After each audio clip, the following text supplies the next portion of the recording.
So hello guys, welcome to another new video. आज मैं आपको बताने वाली हूँ सीए कोर्स के बारे में। थोड़ी सी ब्रीफिंग दूंगी, उसके कैसे एग्ज़ाम्स होते हैं, क्या क्या लेवल्स है और कितना एक जनरल टाइम लग सकता है इस एग्ज़ाम्स को क्लियर करने में। Whether you should opt CA as a career और नॉट, ये आपके लिए है या नहीं है, आपको इसे चूज़ करना चाहिए या नहीं करना चाहिए, ये सारी चीज़ें मैं आपको इस वीडियो में बताऊँगी। तो चलिए स्टार्ट करते हैं अपना वीडियो। तो सबसे पहले बात करते हैं सीए के एग्ज़ाम्स आप कैसे देते हैं, सीए आप कैसे स्टार्ट कर सकते हैं। जब आप 12th के एग्ज़ाम्स दे देते हैं और उसके बाद ही रिजल्ट्स का वेट ना करते हुए लोग क्लासेस के लिए इनरोल कर लेते हैं। फाउंडेशन जो कि पहले सीपीटी हुआ करता था और पहले उसमें 4 पेपर होते थे, वो एक ही दिन का एग्ज़ाम होता था, बट सब्जेक्टिव होने के कारण अब चारों पेपर सब्जेक्टिव्स हैं।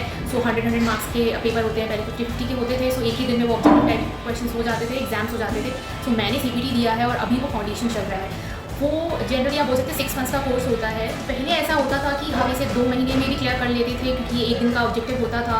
सो मार्च में एग्जाम्स देने के बाद ये जून में एग्जाम होता था सीपीटी का, तो 2 महीने के टाइम है, उसमें प्रिपेयर कर लिया, जो कि अगर हो गया और आप क्लियर कर लिए तो आपका 6 महीना और टाइम सेव हो जाता है यहाँ पे। बट अब वो पॉसिबल नहीं है क्योंकि ये फुल फ्लेज 100 मार्क्स के पेपर हैं, तो आपको 4 दिन एग्जाम, आपको 6 मंथ्स लग ही जाएंगे इसे प्रिपेयर करने के लिए। नेक्स्ट लेवल आईपीसीसी में ग्रुप्स हो जाते हैं, जो कि फाउंडेशन में 4 पेपर है, उसमें कोई ग्रुप्स का सिस्टम नहीं है। और आईपीसीसी में आपका 2 ग्रुप हो जाता है, 8 पेपर है। पहले 7 होते थे जब मैंने दिया था, 7 पेपर होते थे, अब वो 8 पेपर्स हो गए हैं फुल फ्लेज्ड और 2 ग्रुप में 4-4 पेपर। आप ग्रुप चूज़ कर सकते हैं कि आपको 4 पेपर देना है या फिर 8 पेपर एक साथ देना है।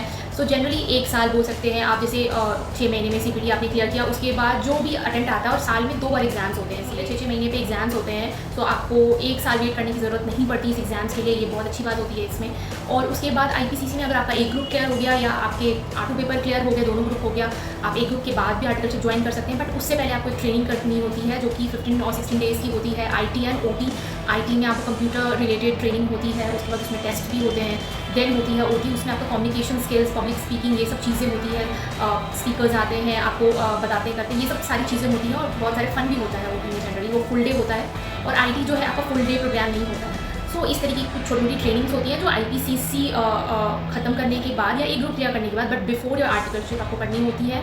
देन एक training similar to IT and OT, जिसका नाम कुछ जैसे एमसीएस है ओटी का नाम, जो आपको आईपीसीसी क्लियर करने के बाद फाइनल से पहले या फाइनल एग्जाम देने से पहले, फाइनल एग्जाम देने से पहले आपको करनी पड़ती है। ये 2 ट्रेनिंग है जो आपको एक आर्टिकलशिप से पहले करनी होती है, ज्वाइन करने से पहले, एंड एक फाइनल एग्जाम अपेयर करने से पहले करनी होती है। And these are mandatory trainings, जिसकी कॉस्टिंग आपको 7 to 8,000 अराउंड पर ट्रेनिंग आ जाएगी, चारों ट्रेनिंग की इंडिविजुअली।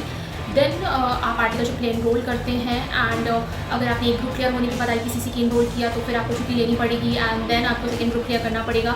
और आप तब तक नहीं कर सकते इनरोल फाइनल के क्लासेस के लिए, क्योंकि आपको आईपीसीसी पहले क्लियर करना है। देन आर्टिकलशिप जो 3 साल की चलती है, उसमें आपको फाइनल का प्रिपरेशन करना होता है अलॉन्ग विथ योर ऑफिस, और साथ में ऑफिस होती है दिन भर की, उसके बाद पढ़ाई करना होता है, क्लासेस देने होते हैं। देन 3 साल के बाद आप एलिजिबल होते हैं फाइनल एग्जाम अपेयर करने के लिए आफ्टर योर ट्रेनिंग्स।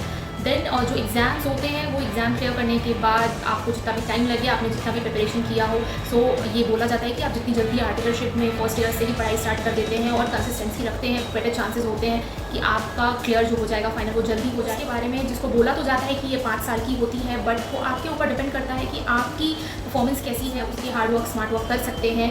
और इसमें सिलेबस बहुत ज़्यादा होता है, जो कि बोला जाता है कि इसमें सारी चीज़ जो है वो माइंड का खेल होता है, बस बहुत ही ज़्यादा वास्ट होता है, जिसके कारण ये थोड़ा सा जो स्टूडेंट्स को है मेंटली एंड इमोशनली भी हैंडल करना होता है साथ साथ में, जो कि थोड़ा डिफिकल्ट होता है। सो ये भी छोटी सी ब्रीफिंग अबाउट द कोर्स। अब बात करते हैं कि whether you should take up this course as your career. ऐसा होता है बहुत सारे स्टूडेंट्स कॉमर्स इसीलिए ऑप्ट करते हैं, वो बायो से कंफर्टेबल नहीं होते, वो मैथ्स से कंफर्टेबल नहीं होते। बट अगर आप सीए में आ रहे हैं और सीए चूज़ कर रहे हैं इसलिए क्योंकि आपको मैथ्स नहीं पसंद है, तो ये आपके लिए बहुत अच्छा डिसीजन नहीं होगा, क्योंकि पढ़ाई और कोर्सेज तो कुछ सालों की है, वो आप ख़त्म कर लेंगे। करियर में कोई टाइम लिमिट नहीं है, वो आपका फुल लाइफ टाइम करियर है, क्योंकि आपने जिस चीज़ में पढ़ाई की ऑब्वियसली आपको उसी में करियर बनाना है। So if you are not so much comfortable with numbers, dealing with numbers and analytical चीज़ें आप नहीं कर सकते उतना, तो आई वुड सजेस्ट, ये मेरा बिल्कुल भी ऑनेस्ट ओपिनियन रहेगा, मैंने खुद सीए किया है इसीलिए मैं अपने एक्सपीरियंस से आपको बता पा रही हूँ कि अगर आप नंबर से बहुत ज़्यादा कंफर्टेबल नहीं है, आपका माइंड एनालिटिकल नहीं है, तो आपके लिए ये बहुत अच्छा डिसीजन नहीं होगा सीए को चूज़ करना। आई वुड सजेस्ट कि आप ऐसे कोर्सेज चूज़ करें जहाँ पे अगर आपका इनोवेटिव माइंड है, आपका क्रिएटिव माइंड है, तो उस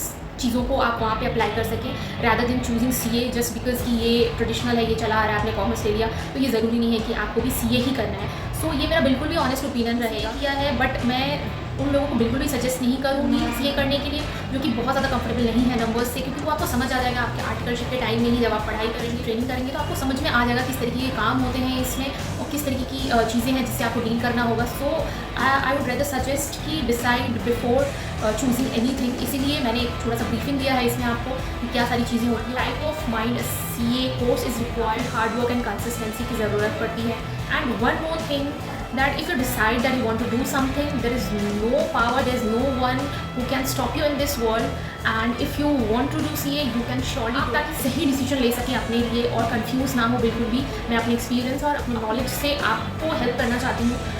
So this is only the purpose of this video and not to demotivating you that you should not take up this course and do something else. If you are someone who enjoys theory, आपका mind theoretical है, आपको लगता है innovative है, creative है and not so good with the numbers and all those things, so maybe आपको difficulty हो सकती है थोड़ी सी, but ऐसा बिल्कुल भी नहीं है कि आप नहीं कर सकते. आप कर सकते हैं obviously. अगर आपका dedication, आपका इच्छा है कि आपको CA ही करना है, आपको CA ही बनना है, so ज़रूर आप चूज़ करें. This video is not for demotivating you, just facts which is true and which I am experiencing, which I am knowing from my environment. So just I want to share these things so that you guys can take right decision for yourself and don't suffer.